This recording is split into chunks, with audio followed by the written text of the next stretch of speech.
लोकसत्तानं आयोजित केलेल्या सहज बोलता बोलता या उपक्रमात तुमच्या सगळ्यांचं मनापासून स्वागत.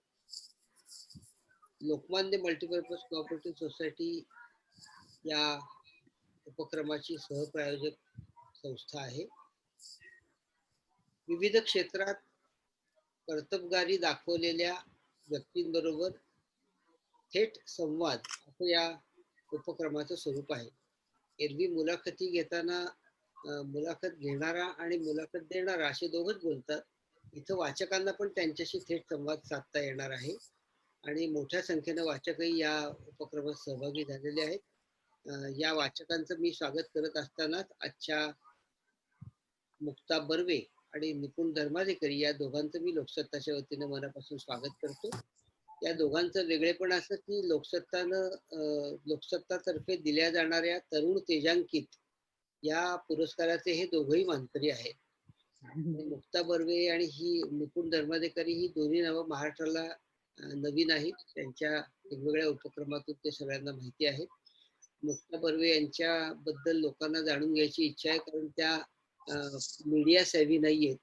फार माध्यमांमध्ये रोज उठून मुलाखत देणं आणि आपली मत व्यक्त करणं याच्यापेक्षा आपण आपल्या कलेतूनच व्यक्त होणं हे त्यांनाही जास्त आवडतं. त्यामुळे हा संवाद अधिक वेगळ्या उंचीवर जाईल अशी सगळ्यांनाच खात्री आहे. मी तुमच्या दोघांचं पुन्हा एकदा स्वागत करतो आणि निपुण धर्माधिकारी यांना विनंती करतो की तुम्ही आता मुक्ता बर्वे यांच्या बरोबरच्या संवादाला सुरुवात करा. थँक्यू काका.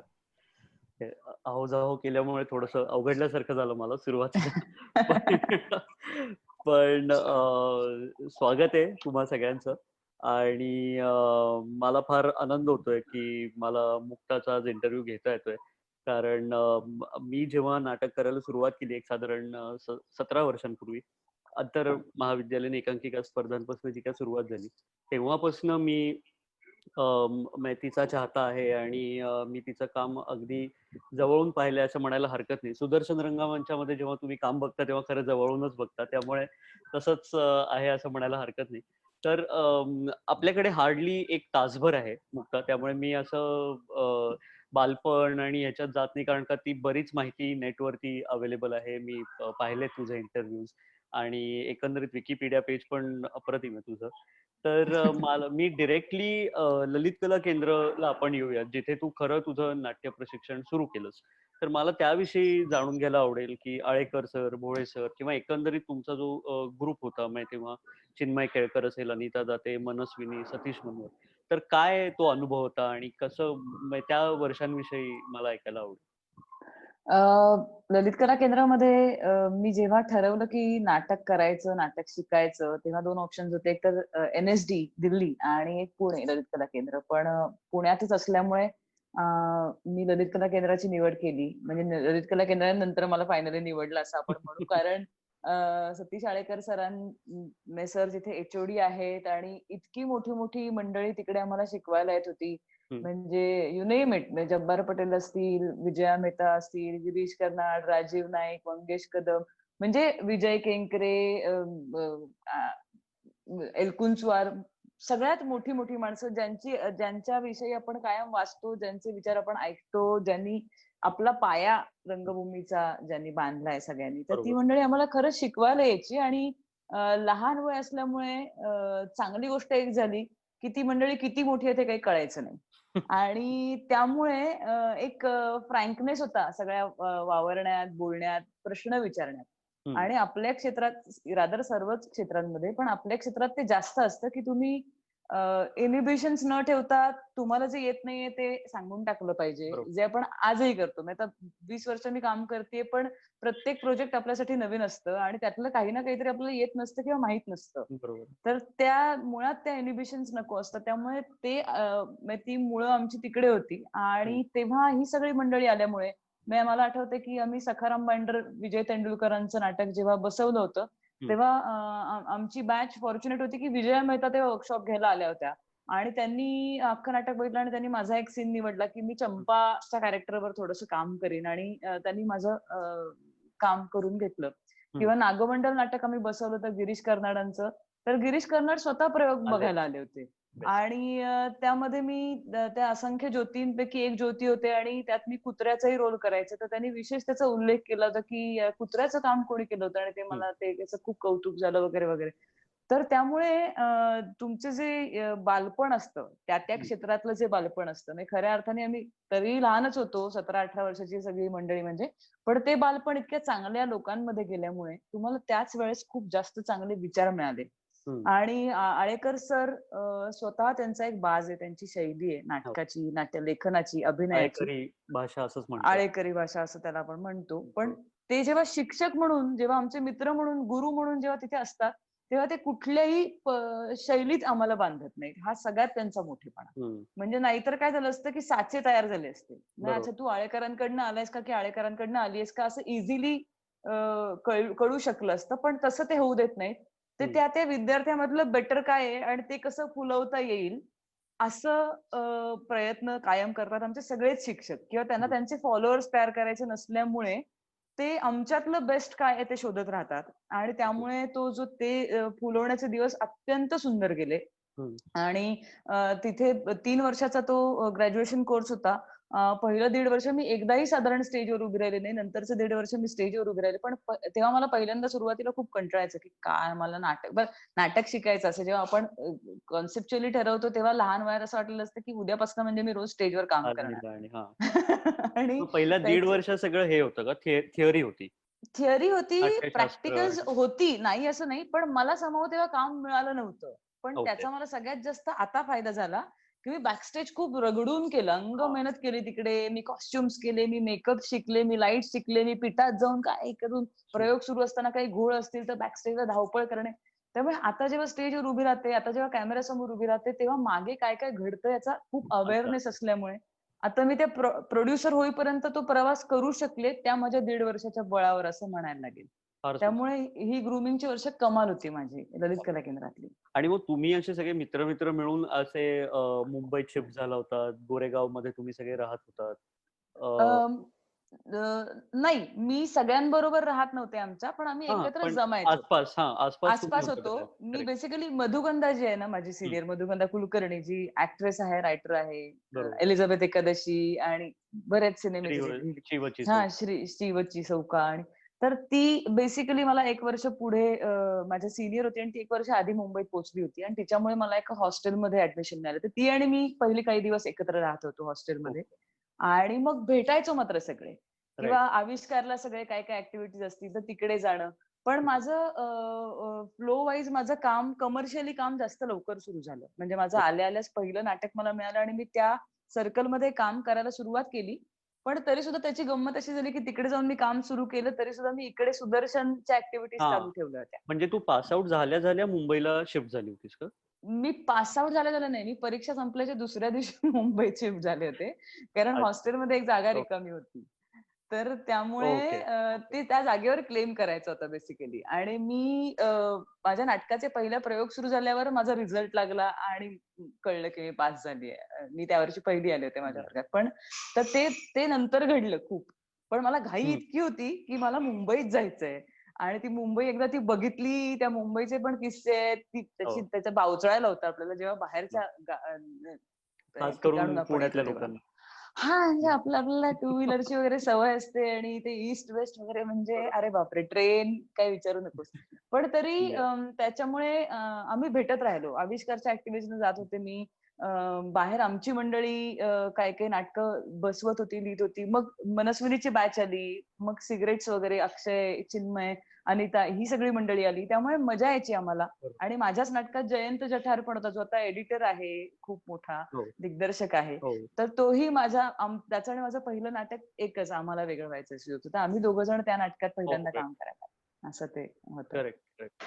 आणि मग तू मग पुण्याला फक्त प्रायोगिक नाटक करायला यायची सुदर्शनला? कारण का मी तुझं फायनल ड्राफ्ट हे नाटक पाहिलं होतं, पहिला प्रयोग सुदर्शनचा. आणि पहिलं मला खूपच आवडलं होतं. आणि तेव्हा म्हणजे सुदर्शनला जे काय नाटक असेल ते जाऊन बघणं हा अभ्यास असायचा 11वी-12वीत. तर मी 11वीतच होतो मला वाटतंय. चेतनचं वर्कशॉप चालू होतं तेव्हा. आणि तेव्हा त्यांनी आम्हाला लवकर सोडलं होतं कारण वरती प्रयोग होता. तो तिथेच चेतन दातारचं वर्कशॉप होतं. आणि बर. मी म्हणजे फारच आवडलं होतं मला. म्हणजे मी जेव्हा प्रायोगिकला ते नाटक झालं होतं तेव्हा. सो हो, ते हो. कसं काय तू मॅनेज करायचीस? मग इथे कमर्शियल काम इथे. तेव्हा मी आता हे तर म्हणजे हे आम्ही सुदर्शनला प्रयोग केले आणि ते चालले. म्हणजे त्याचे प्रायोगिकचे 50 प्रयोग फुल गेले होते हो. आमचे आणि नंतर आम्ही कमर्शियलला सुरू केलं. पण तेव्हा मी निपुण सुरुवातीला ललित कला केंद्रातल्याही काही प्रोडक्शन्समध्ये काम करत होते. म्हणजे जेव्हा मी अच्छा. कमर्शियल काम सुरू केलं, तेव्हा माझ्या काही मैत्रिणींना हो म्हटलं होतं, की "हो, मी तुझ्याकडे काम करेन" आणि हं. गेस्ट ॲक्टर्स चालायचे. चालायचंय. तर तेव्हा मी संदीप जंगम म्हणून आमचा जो मित्र आहे, जो आता हां. दिग्दर्शक म्हणून काम करतो बऱ्याच ठिकाणी. तर त्याचं एक प्रोडक्शन मी करत होते आणि इकडे मी देहभान नावाचं नाटक करत होते. तर ओके. मी तेव्हा सकाळी म्हणजे सकाळी सिंहगडनी मी सकाळी यायचे इथे हां, दादरला हां. आणि देहभानच्या रीडिंग आणि तालमी करायचे आणि मग सॅक उचलून सॅकमध्ये माझं एक फोल्डिंग स्टूल होतं ते त्याच्यात असायचं. हं. येताना मी देहभानचं स्क्रिप्ट वाचत यायचे. जाताना एक छोटीशी डुलकी काढली की रात्रीचं स्क्रिप्ट वाचायचे आणि मी पुणे विद्यापीठात जायचे रात्री. हां. तिकडे आम्ही रिहर्सल करायचो. तिथेच मी एक बारीकशी झोप काढायचे. माझी गँग मला सोडायला यायची स्टेशनला. मी हॉस्टेलवर अंघोळ-बिंघोळ करून स्टेशनवरनं परत मी दादरला असे मी काही दिवस केलेत. तर हे बापरे! मला काही नवीन नव्हतं. मला ते झिंगच होती. म्हणजे मला अजूनही आवडतं. तालमीनं बरोबर. आपण कुठूनही उठून कुठेही जाऊ शकतो. तर हो. तसंच मी अ, तेव्हा फायनल ड्राफ्टचे प्रयोग केले होते राइट. आणि फायनल ड्राफ्ट मला वाटतं आम्ही बसवलं अगदी सुरुवातीला. तेव्हा मी हम तो तेरे आशिक है नावाचं नाटक ओके. करायला घेतलं होतं जे तू मुंबईत. संजय मोने. संजय मोने, जितेंद्र जोशी आणि मी बरोबर. असं. तर तो पॅरलल काळ होता बहुतेक आणि तेव्हा गिरीश इकडे फायनल ड्राफ्ट बसवत होता. तर आम्ही काही रीडिंग्स थोडी मुंबईत केली. मग आम्ही सुदर्शनला करायला लागलो आणि मग ते मी असंच इकडचे प्रयोग करून इकडे यायचं, इकडचं असं करत त्याचे प्रयोग सुरू केले होते. बरोबर. आणि म्हणजे हे नाटकाचं झालं. पण मला वाटतं खरी ओळख किंवा तेव्हा टेलिव्हिजन, सॅटेलाईट टेलिव्हिजन भरात येत होता. झी मराठी हे अल्फा मराठी होतं. आणि हो. तेव्हा मला वाटतं खूप गाजत असलेला कार्यक्रम घडले बिघडले होता. सो त्याच्यामुळे मला वाटतं तुला एक वेगळ्या प्रकारची पॉप्युलॅरिटी मिळाली. तिकडे एक म्हणजे अर्थात हम तो तेरे आशिक है मध्ये पण थोडं लाईट अंगाने कॉमेडी अंगाचा तुझा अभिनय पाहिलास. पण इथे म्हणजे फुल ऑन हो. पूर्ण कॉमेडी. तर तो हो. काय अनुभव होता तुझा? घडलंय बिघडलंयनी मला माझा मेजर पाया तयार केला. हं. सगळ्या अर्थाने. म्हणजे नवीन माध्यमाच्या दृष्टीने, कॅमेरा या तंत्राच्या दृष्टीने सुद्धा पाया म्हण, फॅन बेस या दृष्टीने पण माझा पाया म्हण, हं. घराघरात पोहोचण्याच्या दृष्टीने पण पाया म्हण. आणि यासाठी म्हणजे श्रीरंग गोडबोले, इंडियन मॅजिक आहे याह! आणि ती सगळी गँग या सगळ्यांचं मी कधीच म्हणजे त्यांनी मला निवडलं हे आणि माझी ऑडिशन अत्यंत गमतीशीर पद्धतीने झाली होती. हं. मी माझ्या आईबरोबर सोलापूरला गेले होते ओके. आणि असंच कुठल्यातरी नाटकाचे प्रयोग थांबले आणि मध्ये करायला काही नाही आणि तेव्हा असं अगदीच नवीन-नवीन असल्यामुळे घाबरायला व्हायचं. कामं सगळी थांबली आणि हातातनं गेली, की तर मी अशी थोडीशी एका लो फेजमध्ये होते. ओके. म्हणून माझी आई मला सोलापूरला घेऊन गेली. "चल, तिचं बालपण जिथे गेलं ते तुला दाखवते." ओके. म्हणून आम्ही दोघी जणी उठून तिकडे गेलो होतो आणि पंढरपूर, सोलापूर असा एक आमचा छोटा दौरा आम्ही करत होतो, की कसं हं. मग इथे आम्ही लहानपणी राहायचो वगैरे, वगैरे. आणि घरी फोन केला. मोबाईल वगैरे काही मला वाटतं तेव्हा नव्हते बहुतेक. अगदी आठवत नाही येत मला. होते. पण हां, हां, अगदी पण माझ्याकडे नव्हता बहुतेक. तर मी घरी हां. फोन केला तेव्हा मला बाबांनी सांगितलं, की इंडियन मॅजिक आय नावाच्या कंपनीतनं तुला फोन आला होता हं, आणि ते एका शोसाठी ऑडिशन करतायत. तर तुला एक नंबर दिला त्याच्यावर तुला फोन करायला सांगितलंय. तर हं. मी सोलापूरच्या एस-टी-डी बूथ वगैरे हा कल्चर तेव्हा होतं जे खूप झटक्यात गेलं. पण मी एका एस-टी-डी बूथमध्ये जाऊन सोलापूरच्या एस-टी स्टँड जवळनं फोन लावला आणि हं. मग शी बोलले आणि मग तो म्हणला, की "हाय, आपण एक शो करायचा प्लॅन करतोय आणि झी मराठीवर अल्फा मराठीवर ते असणार अच्छा. आहे. तुला गाणं म्हणता येतं का?" मला वाटलं, की गाण्याचा शो आहे. तर तेव्हा अशी परिस्थिती होती, की कशालाच नाही म्हणायचं नाही. तर बरं. म्हणलं, "हो, येतं ना." हां. तर तो म्हणाला, "गा." तर मी फोनवर. फोनवर. तर मी भयानक काहीतरी म्हणजे जवळपास काय गायलं असेल मला आठवत नाही. पण समजा शालू हिरवा पाचून मर वगैरे असं काहीतरी ते एक टिपिकल गाणी असतात. तसं काहीतरी त्यांना गाऊन दाखवलं. भयानक गायला असणार आहे. तर मी भयानक गाते. आणि तो हां. म्हणला, "वाह! फर्स्ट क्लास मस्त. तुला मी काम देतोय." हं, आणि हं. मला माझं कास्टिंग झालं त्या घडले-बिघडलेमध्ये. मला काहीही माहीत नव्हतं की काय असणार आहे. पण त्याच्या आधी पण मी गाणं येत रंगाकडे नव्हतं हा एक प्लस पॉइंट होता तेव्हा. तोच प्लस पॉइंट होता आणि तो पुढे किती कंटिन्यू झाला तुला मी नंतर सांगते घडले-बिघडलेमध्ये. तर त्याच्याकडे आधी एक रंगाकडे काम केलं होतं मी. आवर्तन मध्ये काम केलं होतं मला वाटतं. मला थोडासा क्रम पण हो आवर्तन म्हणजे पिंपळ पान ओके. नावाच्या ह्याच्यात मी एक छोटासा पहिला टेलिव्हिजनवरचा हां. माझा परफॉर्मन्स त्यात मी सानियाच्या एका गोष्टीत काम केलं होतं. ओके. त्यामुळे मला माहिती होते ती मंडळी किंवा त्यांनाही मी माहिती होते. पण तरी घडलंय बिघडलेला एक वेगळा आचरटपणा ही क्वालिटी आणि क्वालिफिकेशन हवं हां. आणि एक, खूपच. तुम्ही थोडेसे वाभरे असायला पाहिजे म्हणून ही ऑडिशन झाली होती बहुतेक माझी, की स्वतःला येत नसलेली गोष्ट येते अशी सांगून ती गाऊ शकते म्हणजेच ती आता सिलेक्ट झाली असं. आणि मग आम्ही पोहोचलो स्टुडिओ शूटिंगला. आणि ती माझी ट्रिप वगैरे अत्यंत आनंदी संपली. ती सॅडनेस मधली ट्रिप म्हणजे छान संपली, की येस मला काम मिळालं. करेक्ट. आणि मग तिथे जी अवलिया मंडळी एक होती आणि जी काही गँग होती त्यात सुरुवातीला केदार शिंदे, रंगा दोघं जण डिरेक्ट करायचे आणि विनोद असायचा. विनोद लवेकर असिस्टंट होता तेव्हा. आणि ओके. ओके. पहिला बेसिक हे नियम होता, की प्रत्येकाने वर्तमानपत्र वाचत वाचतच यायचं. कारण आज तो डेली सोप होता सुरुवातीला. हं. मग twice a week, thrice a week हो. नंतर ओह! झाला. अच्छा. हां. त्यामुळे ओके, आम्ही ओके. पेपर वाचत वाचत मंडळी हॉस्टेलमधनं जिथनं निघू तिथे पेपर, कारण आज ताज्या गरम गरम पोळ्या भाजायच्या. त्यामुळे कधी कधी तर आम्ही करेक्ट. सकाळी शूट केलेला एपिसोड एडिट करून रात्री दाखवायचे. इतक्या करंट इश्यूजवर तो होता. Political satire okay. असल्यामुळे. तर तसं राइट. आम्ही ते करायचो. आणि मग मग तिथे मात्र मला खूप वाव मिळाला. इनिबिशन्स गेल्या बरं. कॅमेराच्या. कारण करेक्ट. कॅमेरासाठी, कारण ते कसं आहे, घडलंय बिघडलंयचा 3 कॅमेरा सेटअप होता. त्यामुळे थिएटर आणि टेलिव्हिजनच्या मधलं काहीतरी ते होतं. त्यामुळे हो, नाही नाटकात आणि काम करणं. हां. नाही, नाही त्याचं सॉरी इंटरप्ट केलं, की नाही, नाटकात नाही. काम करताना आपल्याला लाईव्ह हे येतं ना रिएक्शन येते. तर इथे तसं काहीच नाही. नाही, इथे होतं. कारण आमच्यात म्युझिक वाजवणारी जी मंडळी होती ना, ती समोर बसायची. आणि अच्छा, अच्छा. ते बराच लाईव्ह होतं होय हां, म्युझिक? लाईव्ह होतं, लाईव्ह होतं. ओके. आणि त्यामुळे ते अ, सरमिसळ असायची. आणि बरेचदा असं होतं, की स्टुडिओ एडिटिंग रंगाखाली बसायचा लाईव्ह एडिटला. ते हां, स्टुडिओचा हां. सॉरी आम्ही खाली उतरायचो आणि तो थोडेसे वर होते. तिकडने बरं. लाफ्टर वगैरे, कट करणे, शॉट वगैरे असं चालायचं. आणि त्या ओके. घडलंय बिघडलंयनी इतकं मला शिकवलं. एकतर इतक्या वैविध्यपूर्ण कॅरेक्टर्स करायला मिळाली. हो. ऍक्टर म्हणून म्हणशील तर. कॅमेरा फेस करण्याच्या दृष्टीनेही अनेक गोष्टी शिकवल्या. म्हणजे आमचे दीपक सर होते कॅमेरामन. त्यांनी पण खूप अंधारून गुंजारून प्रेमाने सांगितल्या गोष्टी, की "बाळा तू हे नाटकात छान दिसेल. कॅमेरा थोडं कमी कर" वगैरे कमी. हे जे असतं. पण शाळा होती ती.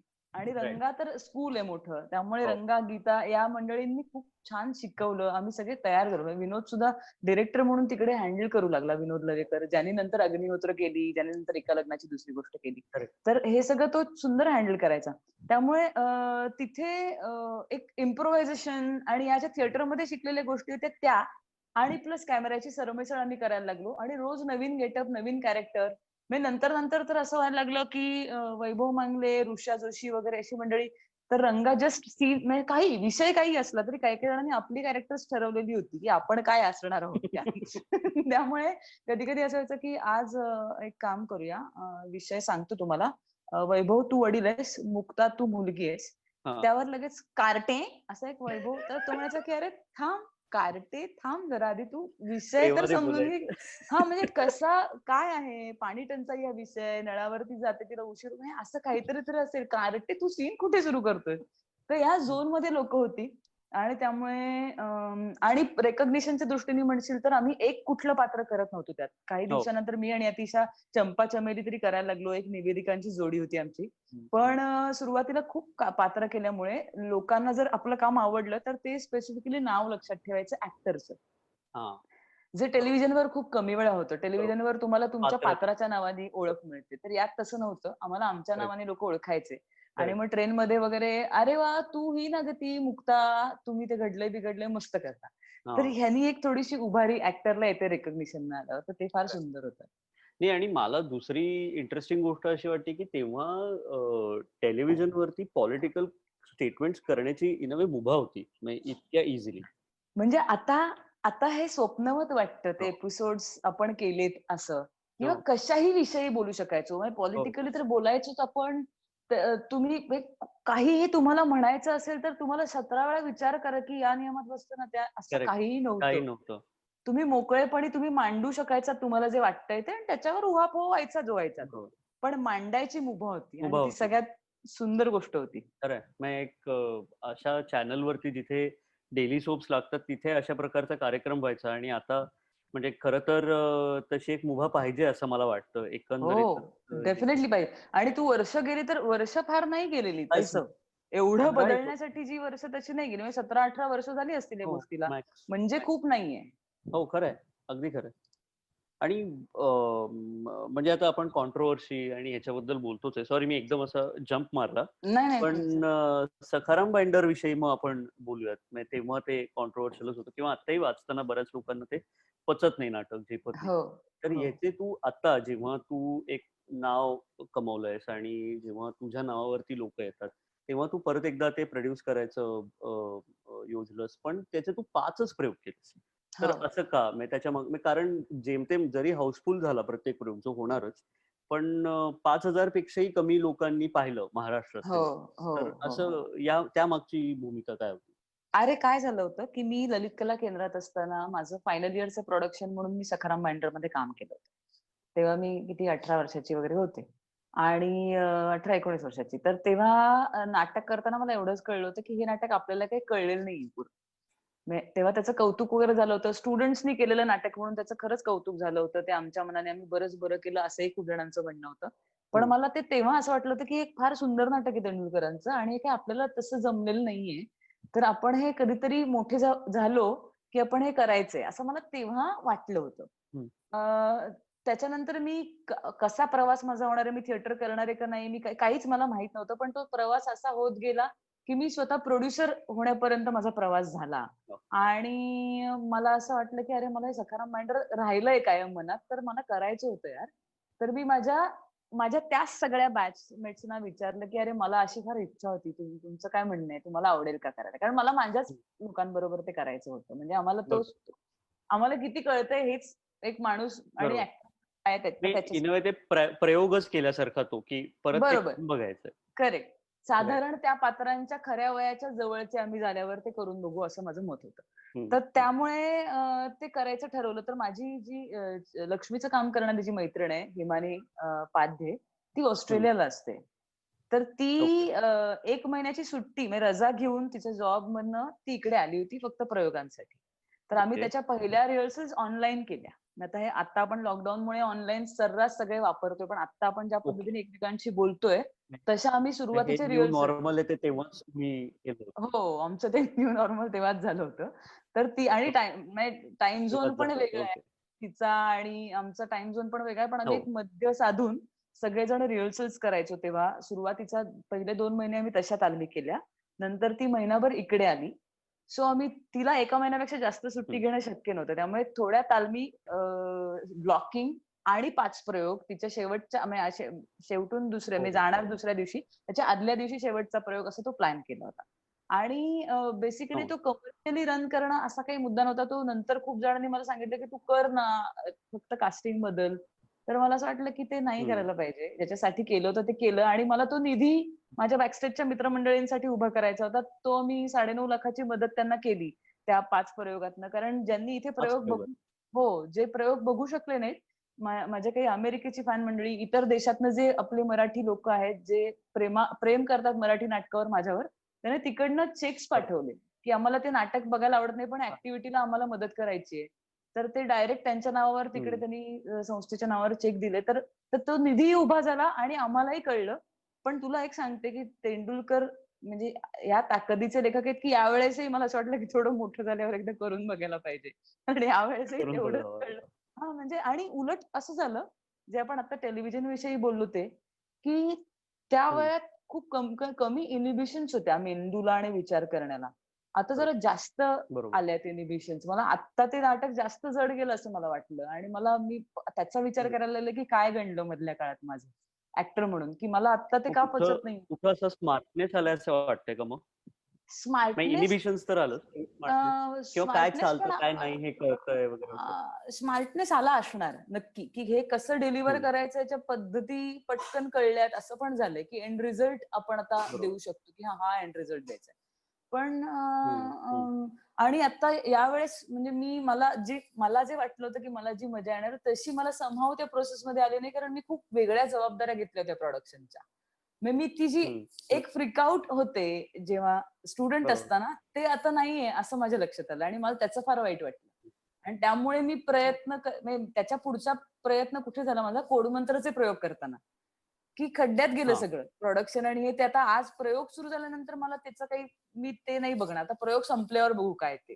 तर ते करायला 5 प्रयोग माझे ते शिक्षणात गेले, की अरे नाही मला तेव्हाचा आता अनुभव का नाही येते, कारण मी काहीतरी उगाचच माझ्यावर जबाबदाऱ्या घेतात. म्हणजे त्या घेतलेल्या जबाबदाऱ्या उगाचच्या नाहीयेत, पण प्रयोग करताना त्या जबाबदाऱ्या मी डोक्यावर नाही घ्यायला पाहिजे, ज्या मी तेव्हाही नाही घ्यायचे. बरोबर.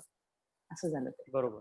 मग कदाचित जेव्हा अजून एक 20 वर्षांनी तू हे करशील नाटक, तेव्हा कदाचित या जबाबदाऱ्या नाही घेणार आणि एक वेगळा प्रयोग बघायला मिळेल. आता मी कदाचित कोणाला तरी डिरेक्ट करेन किंवा मदत करेन कोणाला तरी प्रोडक्शन उभं करायला, कारण आता मी हळूहळू त्या वयातनं बाहेर जाईल. मग ते फारच म्हणजे मेक बिलीफचा उच्चांक होईल तर मी ते नाटक करणं म्हणजे.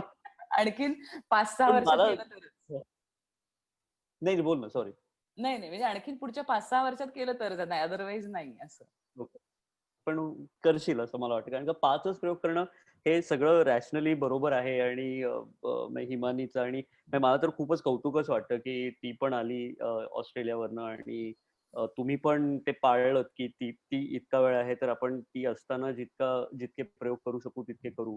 तर ते फार आणखीन एक सांगू का, जेव्हा हो. अनाऊन्स करतो तेव्हा तेवढेच करावेत असं मला नेहमी वाटतं, कारण पहिल्या प्रयोगासाठी खूप लांबून काशी घालून कल्याणहून जो दादरला माणूस प्रयोग बघतो ना, त्याचा पण खरंय. मान राखला पाहिजे मी. नंतर मी अगदी खरं. आणखीन एक 7वा आणि 8वा प्रयोग अनाऊन्स करून तो म्हणाला, अरे मग मी कल्याणलाच बघितलं असतं ना. कशाला आलं? हो, मला खरंय. ते अगदी खरं. अनएथिकल पण वाटतं ऍज अन ऍक्टर, की तू अनाऊन्स करतानाच म्हण मी 500 प्रयोग करणार आहे. मग तू 300 करू करेक्ट. शकलीस तरी ठीक आहे, पण 5 अनाऊन्स केले, कारण लोक खरंच कुठनं तो प्रयोग बघायला आली होती. हो. लोक खाली बसून पण प्रयोग बघत होती. शेवटच्या प्रयोगाला लालनताई आल्या होत्या भरतनाट्य मंदिरच्या.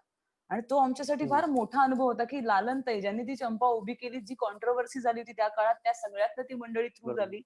त्यांनी तो विटनेस केला आणि त्यांनी ते प्रयोग बघितला. तर त्या पहिल्या प्रेक्षकाची पण मी एक रिस्पेक्ट ठेवला पाहिजे, की तो आलाय कुठनं तरी तो प्रयोग बघायला. हो, हो, हो. त्यामुळे आम्ही नाही काहीच केले वाद परत. नाही. फारच कमाल आहे. आणि आता आपण तुझं in a way Tu producer म्हणून कसा विचार करतेस हे कळलं. तर मला तू ऍक्टर म्हणून कसा विचार करतेस हे जाणून घ्यायचं, की म्हणजे बऱ्याच ऍक्टर्सच्या त्याच्या प्रोसेसेस असतात. तर काही लोक ही इंटरनलाइज करू पाहतात, म्हणजे ते पात्र बनतात, मग त्यांना त्या पात्रातनं बाहेर यायला वेळ लागतो वगैरे. काही लोकांना ते फेक वाटतं, म्हणजे असं नसतंच, असं चुटकीसरशी आपण बाहेर येऊ शकतो वगैरे वगैरे वगैरे. किंवा दुबेजींचं काय ते दुबेजी तर म्हणजे एक्झरसाइजेस मधनं पण लोकांना अभिनय करायला लावायचे, की तो 4-3-2-2 1-3-2चा तुम्ही एक्झरसाइज केला आणि मग ते वेगवेगळ्या सीन्स मध्ये तो कसा वापरता येईल ह्याचं त्यांनी प्रात्यक्षिक बऱ्याचदा दिलं होतं. तर तुझी प्रोसेस काय आहे ऍक्टिंगची? तू एक कॅरेक्टर कसं काय हाताळतेस आणि ते निभावतेस? माझी प्रोसेस खरं सांगायचं तर over the period of time बदलत गेली. नाटकानुसार, प्रोजेक्टनुसार वेरी होते अजूनही. पण एक म्हणजे अशी ढोबळ प्रोसेस सांगायचं झालं तर एक थोडी रिजिडिटी होती आधी विचार करण्यात आणि स्टेजवर वावरण्यात. म्हणजे फिजिकल रिजिडिटी नाही म्हणणार मी, ओके. फार बांधलेपणा होता. एक अमुक ते अमुक नाटकापर्यंत खूप म्हणजे मला अजूनही माझा याच्यावर विश्वास आहे की लिहिलेल्या स्क्रिप्टच्या बाहेर बोलायचं नाही. म्हणजे हे थंब रूल्स आहेत माझे स्वतःचे. त्या 3 तासात त्या नाटका व्यतिरिक्त दुसरं काहीच महत्वाचं नसतं. म्हणजे मी विंगेत येऊन कानात पुढच्या प्रयोगाच्या तारखा सांगणाऱ्या मॅनेजरला मी तिथे मारू पण शकते, इतकी भीतीदायक मी तिथे होते. कारण मला असं वाटतं की त्या 3 तासात काही महत्वाचं नाही. किंवा स्टेजवर मी उभं असताना माझं काम नसतं विंगेत बघायचं आणि कोण आलंय वगैरे. हे काही तुमचं कलागुण म्हणजे हे काही स्किल नाहीये. म्हणजे यात भूषण काहीच नाही की असं तुम्ही करताय. काही लोक गर्वाने सांगतात की मी असं करतो, मी तसं करतो. ते मला पण नाही आवडत. खरंय. मला किंवा माझ्या प्रेक्षकांकडे इथे आता डाव्या डोळ्यातनं पाणी असताना उजव्या डोळ्यातनं विंगेत बघायचं आणि हसायचं वगैरे, ह्यात काय मजा आहे. म्हणजे मला यात मजा वाटत नाही, काही जणांना वाटू शकते. किंवा स्टेजवर काम करत असताना आज प्रेक्षक किती आहेत ह्याचा काउंट देणे बिनचूक, हेही मला नाही पटत किंवा मला नाही झेपत दोन्हीपैकी एक. म्हणजे आता बेसिक मोबाईल वापरणे, हो, म्हणजे का करायचं तुम्ही असं? म्हणजे तुम्ही ज्यासाठी जे करायला तिथे आलायत, ते न करता तुम्ही वेगवेगळं काहीतरी, म्हणजे हे काही चतुरस्त्र असण्याचं हे आहे का, की बघा मी एका वेळेस काय काय मल्टीटास्किंग करतो. तर हे करू कधीच शकतो. माझ्यातलं बदललं नाही आणि मला नाही वाटत की हे बदलेल. बदललं काय बरोबर. काम करतानाचं ते मी तुला सांगते, की मला असं वाटायचं की तालमीमध्ये जे आणि जेवढं बसलंय ते आणि तसंच आणि तेवढंच करत राहणं म्हणजे म्हणजे सिन्सिअर नट असणं, असं मला वाटायचं. बरोबर.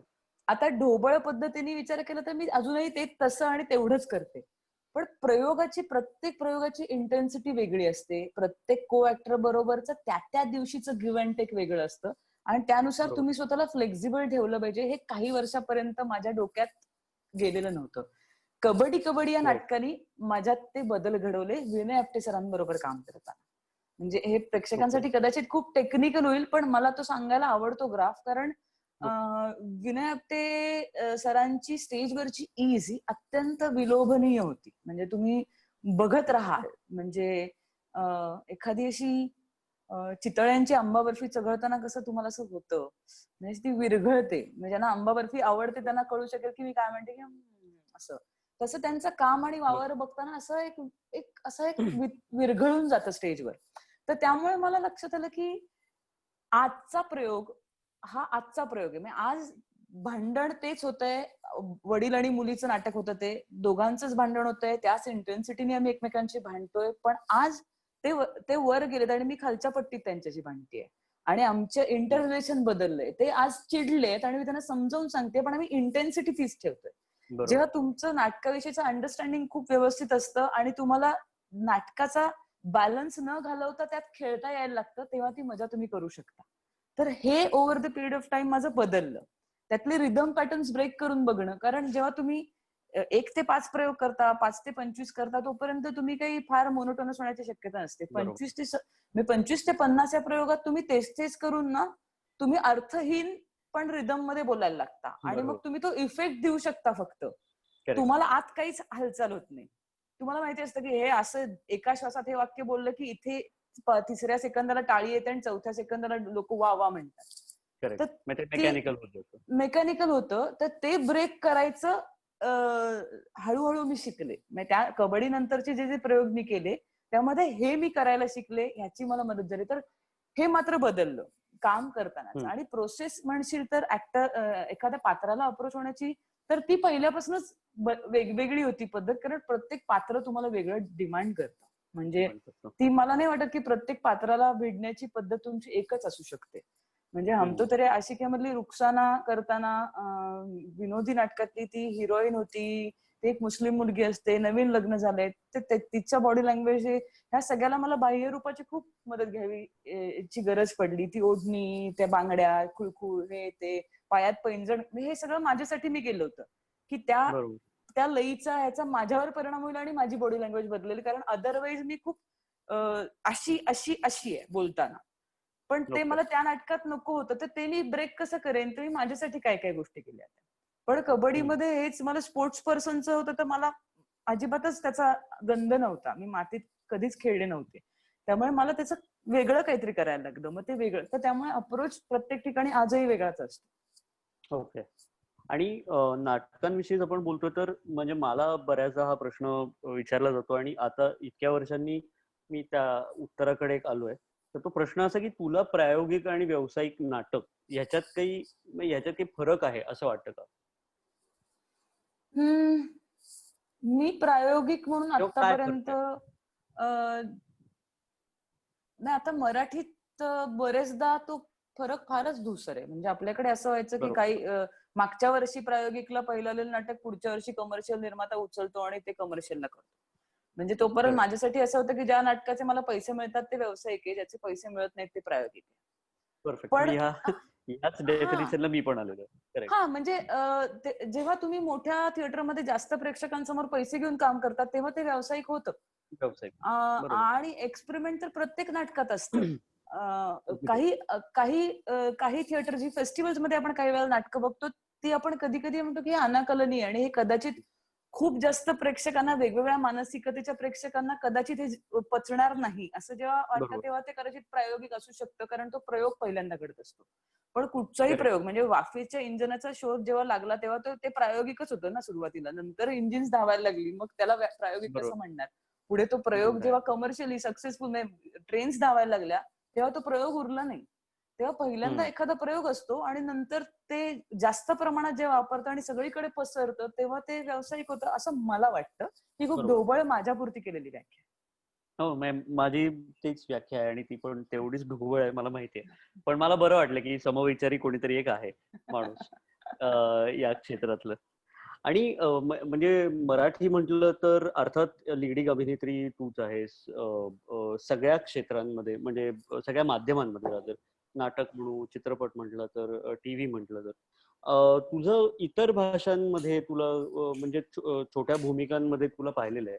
पण आता OTT जसं प्लॅटफॉर्म्स यायला लागले, जसं जसं बऱ्याच देशातल्या बऱ्याच ऍक्टर्सना वाव मिळतोय, होय. तसं तुला काही वेगळ्या भाषांमध्ये काम करावं असं वाटतं का? किंवा काय त्या प्रवासाबद्दल काही सांग? डेफिनेटली करावंसं वाटतं आणि कदाचित जर आता ते सगळं आपण जिथे थांबलोय तिथे थांबलो नसतो, एका कारणाने, जे कारणाचं मला नावही घ्यावं असं वाटत नाही, इतका कंटाळा आहे त्याच्याविषयी बोलून. हो. पण त्याच्या तर कदाचित मी आता एका हिंदी शो, OTT प्लॅटफॉर्मवर एका हिंदी शो मध्ये आता एव्हाना काम केलं असतं. ओके. पण येस, मला आय एम इगर, मला काम करायचंय आणि तिथे पोटेन्शियल वाईज विविध गोष्टी एक्सप्लोर करता येऊ शकतील असं मला वाटतंय. तो एक बरोबर. चांगला प्लॅटफॉर्म वाटतोय की पुन्हा एकदा कुठच्याही कोंदणात न बसवणारे चेहरे, न बसवणारं टॅलेंट तिकडे Correct. विविध पद्धतीने वापरलं जातंय. त्यामुळे मला उत्सुकता आहे की तिथे आपल्याला काहीतरी करता येईल आणि करायला आणि मिळावं. आता तू करणार होतीस काहीतरी एक आणि ते राहिलं हो, या सगळ्या होय, न्यू नॉर्मलमुळे आपल्या. होय, होय. त्याची एक छोटीशी हे झाली होती ती आता, देवी नावाची एक शॉर्ट फिल्म आम्ही केली होती. हो, ती अं, पाहिली. हो. ती जस्ट एक सुरुवात होती हिंदीच्या कामासाठीची, की मी आता मोठा ब्रेक घेतला होता की काहीतरी वेगळं एक्सप्लोर करीन. थोडीशी भाषा बदलली की ऍक्टरला पण मेंटली पण खूप आतमध्ये घडामोडी घडतात आणि तशी मला Correct. इच्छा आहे.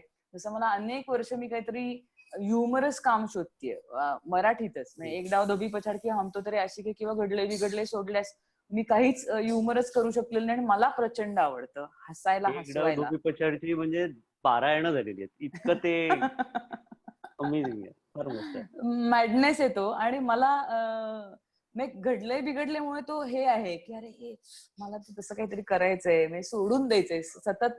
मी तरी हॉस्पिटलमध्ये किंवा दुसरं कोणीतरी हॉस्पिटलमध्ये मी बघायला जाते, कोणीतरी रडतंय, कोणाला तरी प्रॉब्लेम झालाय, ह्याच्या पलीकडे पण काहीतरी एक वेगळं जग मला एक्सप्लोर करायचंय. हे मला करायला आवडतंच जे मी आता करते, कारण काहीतरी सेन्सिबल सांगणं, काही चांगले विषय मांडणं, हे प्रिव्हिलेज आता मराठीमध्ये करायला मिळते, कारण तितकं चांगला ऑडियन्स आहे आपल्याकडे, तितके सेन्सिबल दिग्दर्शक आहेत. म्हणजे विक्रमनी बॅक टू बॅक 2 सुंदर सिनेमे दिले मला. प्रतिमाने एक आम्ही दोघे दिला, सतीशने काही सुंदर सिनेमे दिले, बंदीशाळा दिला संजय पाटील सरांनी. तर असे विविध बरोबर. सिनेमे येत आहेत. किंवा समीरचा डबल सीट असेल, तू अजून मला काही दिलेलं नाहीयेस काम, पण ते देशील. आणि आपलं आपण राहिलंय. राहिलं, आपलं करता करता राहिलं ते. आपलं राहिलंय. त्या येस, येस. माझ्या पायाच्या गडबडीमुळे ते राहिलं. पण चालायचं. तरी किंवा सलीलनी आता वेडिंगचा सिनेमा केला, हो. त्यात मला ह्युमरस काही नव्हतं, पण सिनेमा ह्युमरस होता. तर बरोबर. तशा right. विविध पद्धतीच्या फिल्म्स बनतायत, तरी सुद्धा मी काहीतरी असा मॅडनेस शोधतीये की अरे मला काहीतरी असं माझं पण आता डोकं काम करायला पाहिजे असंही शोधते आणि दुसऱ्या भाषांमध्ये काम शोधते. Okay, okay. मग आता तुला ऑफर करायचं असेल काम, तर कुठल्या प्रकारचं करायचं हे साधारण मला अंदाज आहे. एक बरं. माझ्याकडे अजून पण प्रश्न आहेत, पण मला वाटतं तसा वेळ कमी पडेल आपल्याला, तर आपण प्रेक्षकांच्या प्रश्नांकडे पण वळूयात.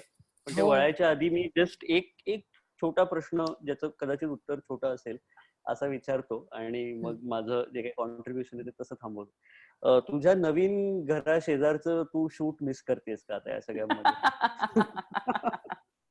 आणि हो. त्याची पार्श्वभूमी पण दे. हो, मी इथे जिथे राहते आहे तिथे माझ्या नवऱ्याची बायकोचं शूटिंग शेजारी चालतं. अनिता शेजारच्या आणि सगळे फ्लॅटमध्ये. म्हणजे शेजारच्या फ्लॅटमध्ये चालायचं. फ्लॅट. आता ते काही हां, दिवसांपूर्वी शिफ्ट झाले आणि समोरच्या बिल्डिंग मध्ये गेले. सो मला समोरनं ते दिसत राहायचे बरेचदा. तर शूटच्या वेळेस जेव्हा त्यांचं शूट चालायचं तेव्हा मी स्वतः काम करायला बाहेर जायचे. त्यावेळेस मला बरेचदा स्पॉट दादा आणि मेकअप दादा वगैरे, काय मॅडम काय म्हणताय वायरी गुंडाळताना वगैरे, काय बरं आहे ना, चहा घेणार का, ही सगळी मंडळी मला जास्त भेटायची. आणि नटमंडळी कमी वेळा भेटायची, कारण तेही शूट संपून घरी यायचे तेव्हाच मी माझं शूट संपून घरी यायचे. पण येस, मी त्यांना खूप मिस करते आणि होपफुली आता आपले सगळे काम सुरू होत आहेत हळूहळू, तर त्यांचंही लवकरात लवकर शूटिंग सुरू होते. इन जनरलच कामं सुरू होऊ देत सगळ्यांची, कारण एकतर मनोरंजन हवंय आणि आपल्या इंडस्ट्रीतल्या मंडळींना कामही हवंय. सो येऊ दे. बरोबर. येस.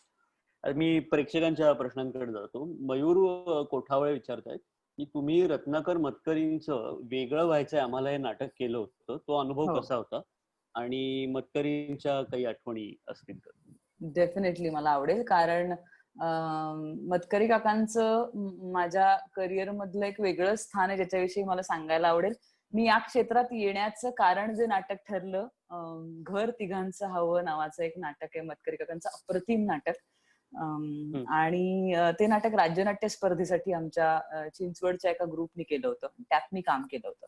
आणि ते नाटक जेव्हा मी पहिल्यांदा केलं तेव्हा मला असं वाटलं की मला हे नाटक मला आवडतंय. तर ते नाटकाचे तू खूप तेव्हा मोठं, किती वर्षांची होतीस? मी 10वीची परीक्षा दिलेली होती आणि मी त्यातल्या मुलीचं काम, या कमर्शियली जेव्हा नाटक झालं होतं तेव्हा सुप्रिया मतकरी नी काम ते केलेलं होतं. तर ते काम मी त्या प्रयोगात करायचे. आणि कोइन्सिडन्स असा की ते नाटक, त्या नाटकामुळे मी नाटकाचं शिक्षण घेतलं आणि मुंबईत आले आणि पहिलं जे नाटक केलं ते आता सांगितलं तसं आम्हाला वेगळं व्हायचंय नावाचं मतकरी काकांचं नाटक मंगेश कदम यांनी दिग्दर्शित केलं होतं, सुयोगने ते प्रोड्यूस केलं होतं.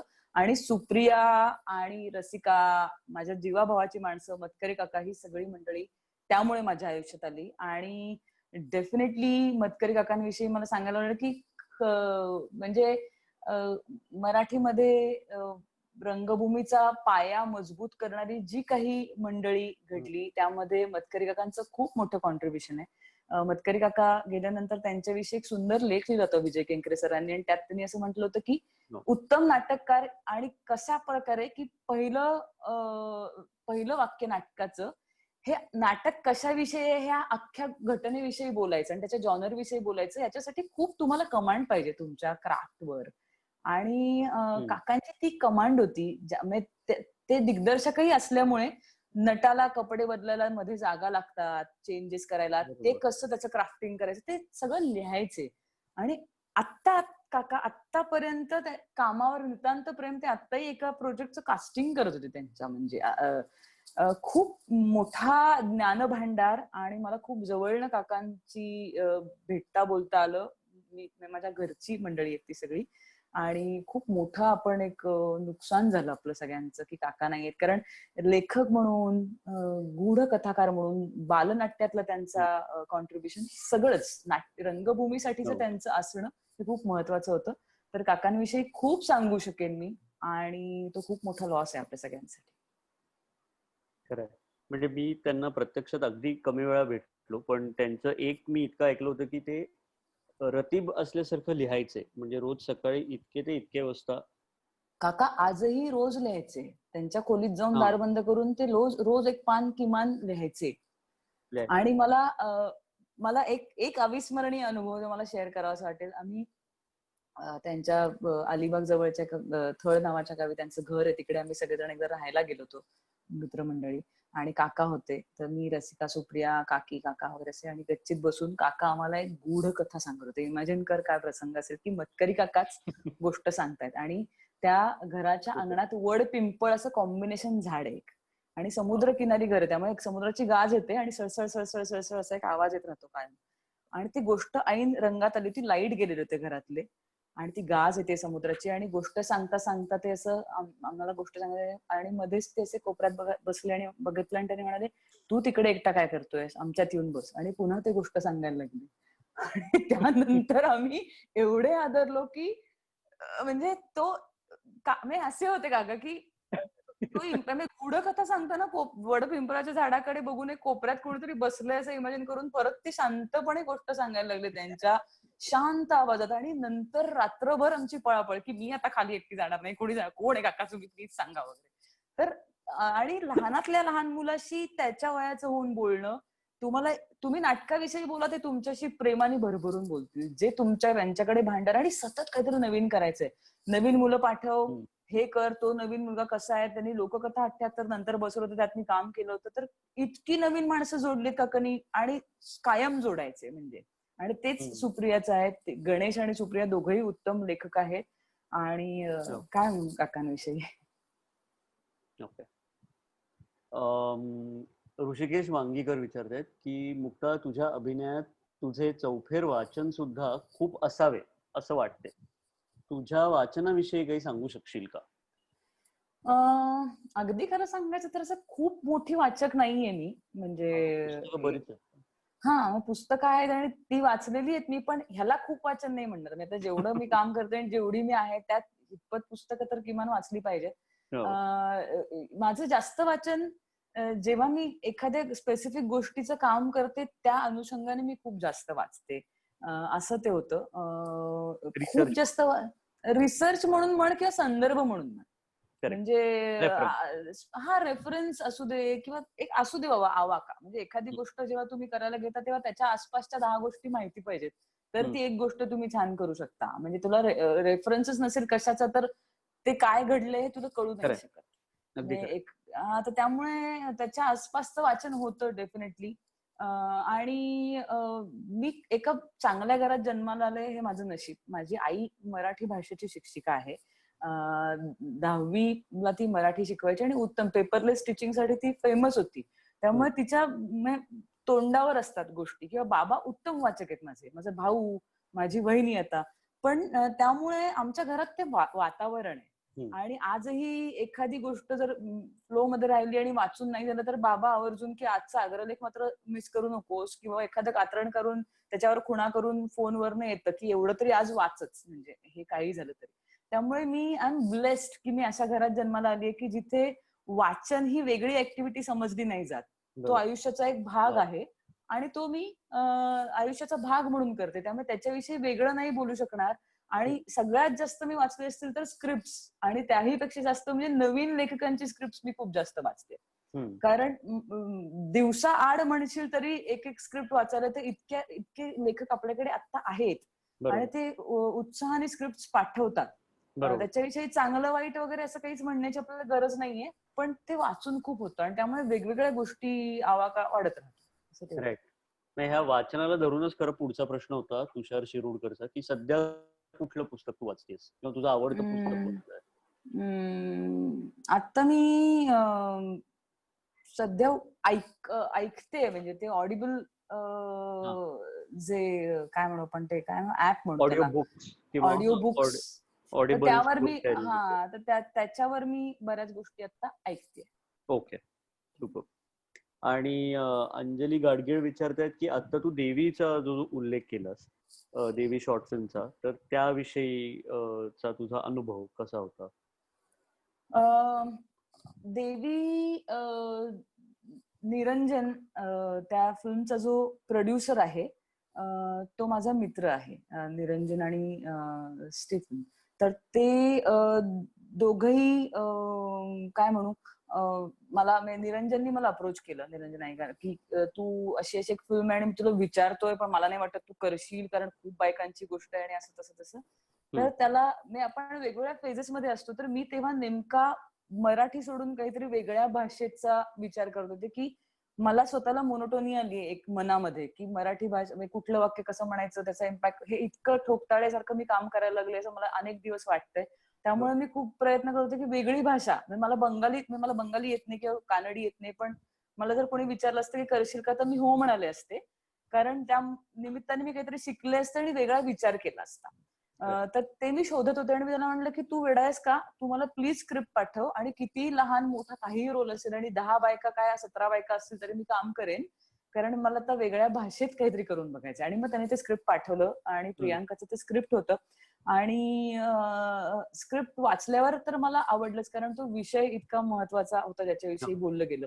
त्यामुळे ते मी त्याला हो म्हटलं लगेच. आणि रितसर तेही पुन्हा असं झालं की सगळी थिएटरचा प्रियांका मुळात आमची जी दिग्दर्शिका आहे ती थिएटर करणारी मुलगी आहे, त्यामुळे रिहर्सल्स झाल्या, आम्ही वाचनं केली त्याची, आणि सगळ्या जणी या ऍक्ट्रेसेस वाचायला आल्या होत्या तिकडे. आम्ही रितसर बाकायदा वाचनं करून, बरं तिथे मला वेगळं आहे की मी मुस्लिम कॅरेक्टर करते, त्यातले उच्चार माझे चुकायला नकोत, कारण आपल्याला जरी हिंदी येत असलं तरी आपण एक विशिष्ट प्रकारचा मराठमोळे हिंदी बोलत असतो. त्यामुळे मी त्या निरंजनचं इतकं डोकं खाल्लं, आणि येत नाही तर येत नाही, म्हणजे मी तुला पहिल्या उत्तरात सांगितलं की इनिबिशन्स नसतात, की हे काही माझी भाषा नाहीये बरोबर. आणि मला हे येत नाहीये, तर हे तुम्ही कोणी करतोय माझ्याकडनं करून घ्या. आणि इतकं मी त्याला, मग त्याच्या आवाजात मी रेकॉर्ड करून, त्याचं अप्रतिम आहे उर्दू, तर मी त्याच्याकडनं ते रेकॉर्ड केलं. मग त्याला मी ऑडिओ, हे बघ हे बरोबर वाटतंय का, ते बरोबर वाटतंय का, असं करत करत करत करत फायनली, आणि याला डबिंग नसणार होतं, त्यामुळे ते तिथेच छोटीशीच फिल्म आहे आणि कमी वाक्य, तरी त्याच्या तयारीत मला खूप मज्जा आली.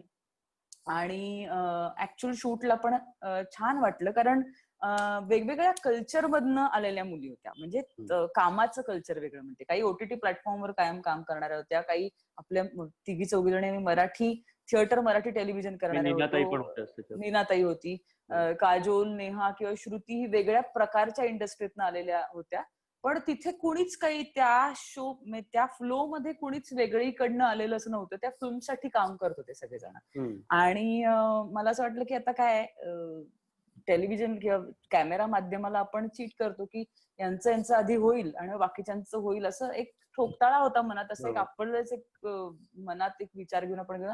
तसं काही झालं नाही. आधी काजोलचे क्लोज लावले आणि ती क्लोज द्यायला लागली आणि भयंकर अस्वस्थ झाली, आणि तिने थांबवलं आणि ती म्हणते की माझे क्लोज का लावलेत आधी, एक मास्टर तर व्हायला पाहिजे, कारण मला कळलं तर पाहिजे कोण काय करणार आहे.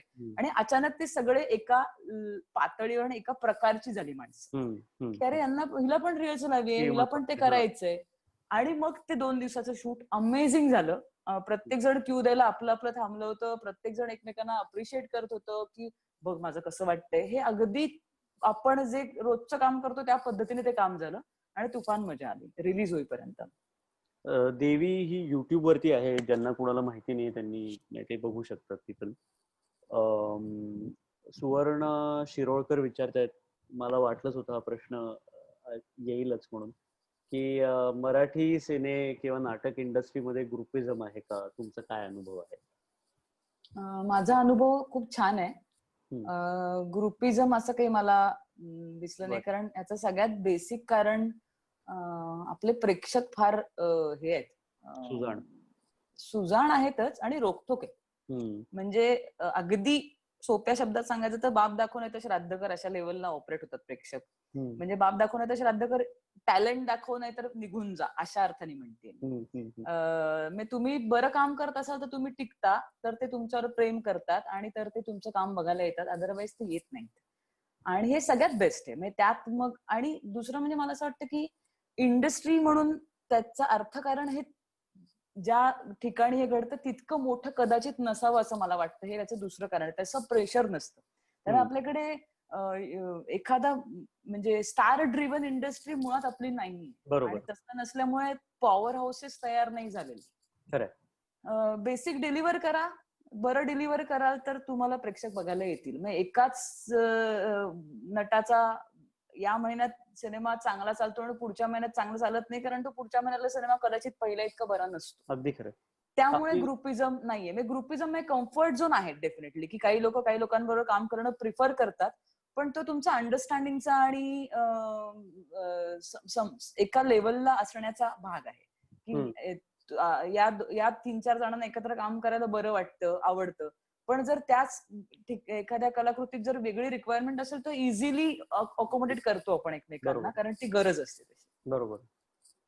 आणि खूप लोकांना, म्हणजे माझी पण एक फेवरेट टीव्ही सिरीज जी एक आली होती ती म्हणजे रुद्रम, तर त्याविषयी वनिता राऊत विचारत होत्या की त्याविषयी काय सांगशील.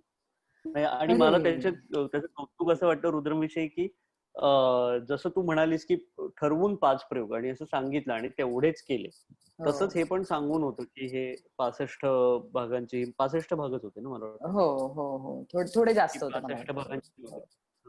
आणि उगाच ती चांगली चालली आहे म्हणून त्याच्यात काही पाणी भरलं गेलं नाही, हे सगळ्याचा अर्थ त्याच्यात क्रेडिट गिरीशचं पण आहे. पण येस प्लीज. म्हणजे रुद्रम हे एक फॅसिनेटिंग प्रोजेक्ट ठरलं आमच्या सगळ्यांच्या आयुष्यातलं, आणि मला कौतुक निर्मात्यांपासून सगळ्यांचं वाटतं, कारण प्रॅक्टिकली ते खूप अवघड होतं प्रोजेक्ट. जितकं आपल्याला बघायला ते इझी वाटलं तितकं ते नव्हतं.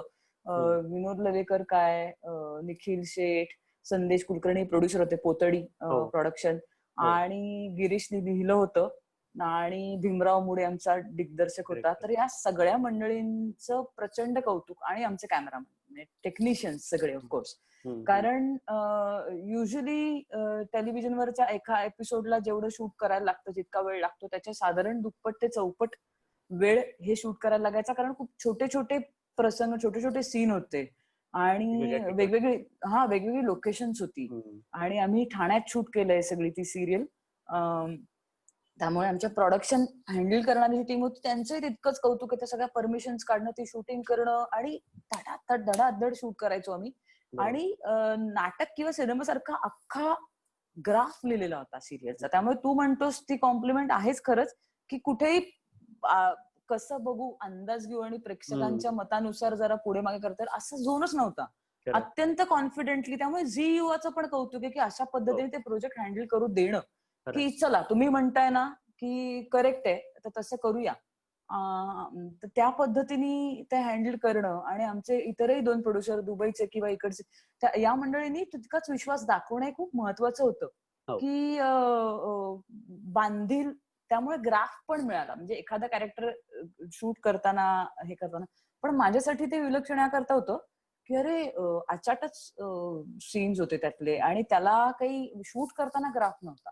म्हणजे ट्रीट अशी होती की वंदनाताई बरोबर मी काम करत होते, सगळेच को ऍक्टर्स, मोहन आकाशांबरोबरचा सीन असो, नाहीतर वंदनाताई बरोबरचा असो, नाहीतर इकडची आमची ऑफिसची गँग असो, सतीश असो, कोणी, तू एक ट्रॅक सांग, किरण खोजे असेल, कोणी, मिलिंद फाटक असेल, कोणी छोट्यातलं छोटं पात्र केलेली मंडळी पण अमेझिंग होती.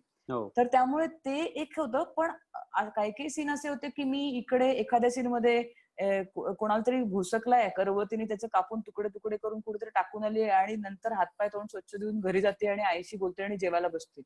तर हे जे आईशी घरी जाते, हातपाय तोंड धुते आणि जेवायला बसते, हा सिक्वेन्स मी कदाचित 10 दिवस आधीच शूट केलेला असायचा, आणि करवतीने कापण्यात. तर मी काय प्रेशर घेऊन आली आणि काय शूट करणार. तर कधी कधी त्या तेवढ्या कमी एपिसोड्स मध्ये पण मी ब्लॉक झाले कधी कधी ऍज अन ऍक्टर, की अरे मला नाही डिलिव्हर करता येते, मला कळत नाहीये की मी हे कसं करणार आहे. म्हणजे मी कशातनं आली आहे ते पाठलाग. बरं, अर्धा अधिक भाग मी गाड्या चालवण्यातच घालवला. म्हणजे मी तेव्हा गमतीत म्हणायचे की माझं पुढे काहीच झालं नाही तर मला ड्रायव्हरची नोकरी नक्की मिळेल, की मी इतकं ड्राईव्ह करत शूट केलंय. तर तेव्हा भीम आमचा जो दिग्दर्शक आहे तो स्वतः एक चांगला ऍक्टर असल्यामुळे मला खूप उपयोग झाला. आणि चक्क भीम, गिरीश आणि मी असे फोन कॉल करायचो एखादा महत्वाचा सीन करण्याआधी, की लेखक, दिग्दर्शक आणि ऍक्टर असे फोनवर तासनतास बोलतात आणि मग सीन शूट करतात. असं किती वेळा एवढं प्रिव्हिलेज प्रोड्युसर तुम्हाला देऊ शकतात हे पण माहित नाही, की एक मिनिट काय अपेक्षित आहे ग्राफ तुला, आणि कसं घडणार आहे, आणि काय असणार आहे. किंवा गेटअप होते, माझी मेकअपची टीम अमेझिंग होती, विग वापरले होते, सुहास पळशीकर सर होते. पण काय आम्ही ते शूट केलं, आणि रिअल लोकेशन्स छोट्या छोट्या ठिकाणी, छोट्या छोट्या खोपट्यात, कॅमेरे, कधी कधी एवढासा कॅमेरा, ते छोटी ट्रॉली लावून वगैरे शूट. तर तो एक्सपिरियन्स भन्नाट होता. एका परीने डेली सोप म्हटल्यावरती एका साच्यात सगळ्या गोष्टी बसतात, पण हे पण रोज आपण पाहिलं 65 दिवस, त्यामुळे आपण ह्याला डेली सोपच म्हणू. पण अशा पद्धतीचं काम खरंच मराठी टेलिव्हिजन वरती हल्लीच्या काळात तर नक्कीच बघायला मिळालं नव्हतं ऍक्च्युली. तुम्ही, कारण का असं होतं की लिहिताना लिहिलं जातं आणि मग ते इव्हेंच्युअली बजेट्स आणि या सगळ्यामुळे ठीक आहे ना, या स्टुडिओमध्ये करून टाक ना पटकन या कोपऱ्यात. तर तसं न करता तुम्ही खरोखर वेगवेगळ्या ठिकाणी गेलात आणि त्याचा इम्पॅक्ट आपल्याला दिसला त्या सगळ्या. किंवा किरण सर, आता कास्टिंग पण इतकं वेगळं होतं की त्यांनी बदलत गेला सगळा त्याचा. हे सागर असेल, किरण सर असतील, किंवा काही, म्हणजे मजा झाली जाम. संदीप पाठक, आणि प्रत्येकाला असं एक पक्वान्नाचं जेवण दिल्यासारखं होतं काम करताना, की मी काय करू, आणखी मी काय, कसं हावरेटासारखं व्हायचं नटांना. सुपर. आणि एक अतुल बोंद्रे विचारतायत की आता भविष्यात काय करायला आवडेल, किंवा अशी कुठली गोष्ट आहे का की जी अजिबात केलेली नाहीये? खूपच येतो, खूप कमीच गोष्टी केल्यात खरं तर अतुल, काय सांगू तुम्हाला. आणि आता मी जेव्हा जेव्हा इंटरव्ह्यू देते तेव्हा आणि विशेषतः अशा गुणी दिग्दर्शकांबरोबर जेव्हा मी इंटरव्ह्यू देत असते निपुण सारख्या, तेव्हा मी ते स्ट्रगलरचा एक कायम ठेवते की मला काय काय करायचं, असं एक मी बारीक बारीक सांगत राहते. तसं आता या सगळ्या लॉकडाऊनमुळे की काय, पण मला डेफिनेटली असं वाटतं की आता मला काहीतरी ह्युमरस करायला आवडेल. काय त्याची नोंद केलेली आहे. तर काहीतरी आणखीन इंटरेस्टिंग, आणखीन तर म्हणजे वेगळ्या भाषेत काम करायला आवडेल नक्कीच. पण आता मी एक अशी गोष्ट केलीये जी इव्हेंच्युअली मला करायला आवडली असती, पण ती या लॉकडाऊनमुळे मला करायची संधी मिळाली. म्हणजे मी आता एक थिएटर वर्कशॉप घेतलं ऑनलाईन. होय. आणि म्हणजे मला अनेक रोल जसे माझे ड्रीम रोल आहेत, तसं मला टीचिंग मध्ये येणं हे माझं ड्रीम आहे, असं मला कधी कधी वाटतं की मला हे फार आवडेल, की मला त्या प्रोसेस विषयी बोलायला आवडेल किंवा त्या कामाविषयी. तर ते पण मी एक काम करून बघितलं आणि मला प्रचंड आवडलं. आणि मला नाही, ज्यांनी वर्कशॉप माझ्या बरोबर केलं त्या मंडळींना ते खूप आवडलं. सो आता तो एक छान इव्हेंट मी पार पाडला. थिएटर एक 2 दिवसाचं थिएटर ट्रेनिंग वर्कशॉप म्हणून. अर्धी लोक युएस मधली ते होती. झूम वरतीच घेतलं. हो, तसा झूम ओके. वर केलं. आणि अर्धी लोक भारतातली होती, अर्धी लोक पल्याडची होती. बहारीन मधनं कोणतरी होतं, युएस मधनं काही जण होते. थिएटर करणारे होते, अगदीच बेसिक थिएटर केलेले होते, अगदी काही जणांना उत्सुकता म्हणून होते. तर ते मी एक करून बघितलं. आणि रोल्स म्हणशील तर काहीच नाही, कुठे काय केलंय मी अजून. खूप काम करायचंय मला आणि मी वाट बघते. एखादा चरित्रपट करायला आवडेल, एखादा ऐतिहासिक काहीतरी करायला आवडेल, विनोदी डेफिनेटली करायला आवडेल.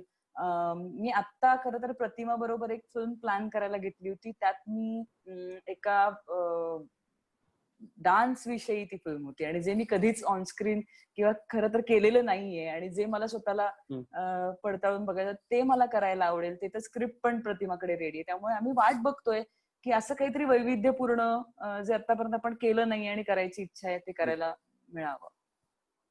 ओके. एक शेवटचे अगदी एखाद दुसरा प्रश्न आहे. एक माझा विचार तो जो राहिला होता आणि मग आपण पुढचा एक घेऊ. तुझा एकंदरीत सोशल मीडियावरचा वावर जो आहे तो थोडा कमी, म्हणजे इन कम्पॅरिझन विथ बाकीच्या ज्या अभिनेत्री आहेत त्या, तर त्याविषयी काय सांगते? म्हणजे तुझा सोशल मीडियाकडे तू कसं बघतेस?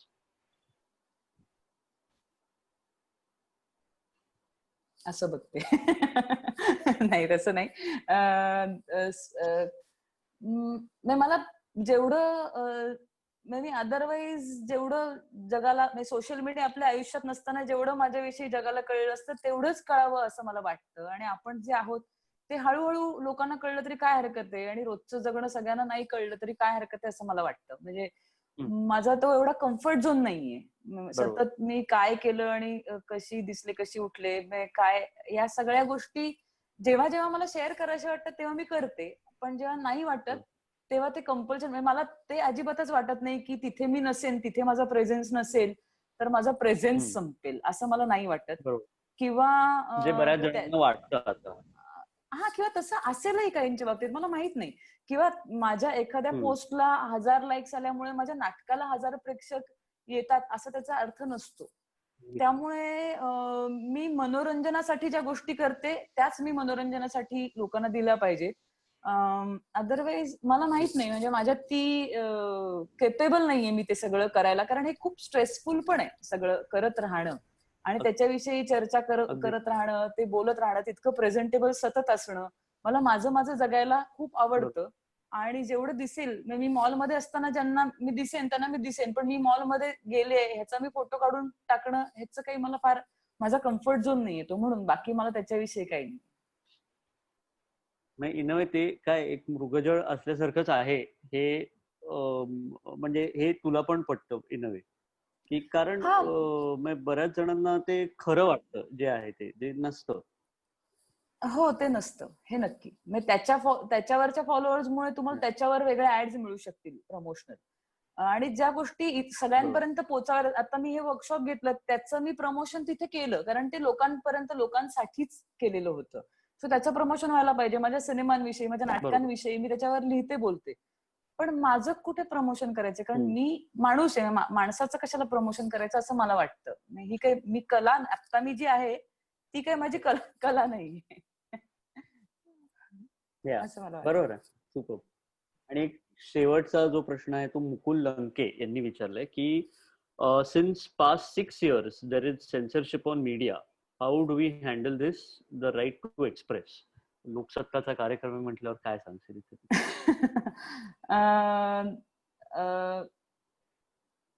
काय म्हणू आपण जे मगाशी खरं तर त्याच्याविषयी एक थोडंसं बोललो सेन्सरशिप विषयी. बोललोय. एक व्यक्ती स्वातंत्र्य जे कलेमधलं स्वातंत्र्य होतं ते आपण गमावलं काही प्रमाणात. रिस्ट्रिक्शन झाली आपल्या जगण्यावर, सादरीकरणावर, आपल्या विचारांवर. आणि त्यामुळेच कदाचित आपण ओटीटी प्लॅटफॉर्म कडे जास्त ओढले जातोय, कारण आपल्याला जे म्हणायचे ते मोकळेपणाने अजून तरी तिकडे आपल्याला म्हणता येतंय. आणि मोकळेपणाचा चांगला, योग्य आणि अयोग्य दोन्ही पद्धतीने वापर करणारी मंडळी असतात. त्यामुळे त्याला नियम हवेत का नको या विचारात, या चर्चेला अंत नाहीये. म्हणजे की त्याचा तुम्ही चांगला वाईट सर्वार्थाने वापर होऊ शकतो. पण मला जर काहीतरी म्हणायचंय आणि ते केवळ सेन्सरशिपमुळे म्हणता येत नसेल तर मला वाईट वाटतं कधी कधी. आणि त्यासाठीच आपण आता सगळेजण म्हणतो की ओटीटीवर मला काहीतरी करायचंय, ओटीटीवर काहीतरी करायचंय. याचं कारण अजून तरी आपण तिथे, मी तरी ऐकलेलं नाहीये. तू जास्त काम करतोस भाडीपामुळे किंवा आधी याच्यापेक्षा, पण तुला माहिती असेल की काही रिस्ट्रिक्शन असतात का नाही. पण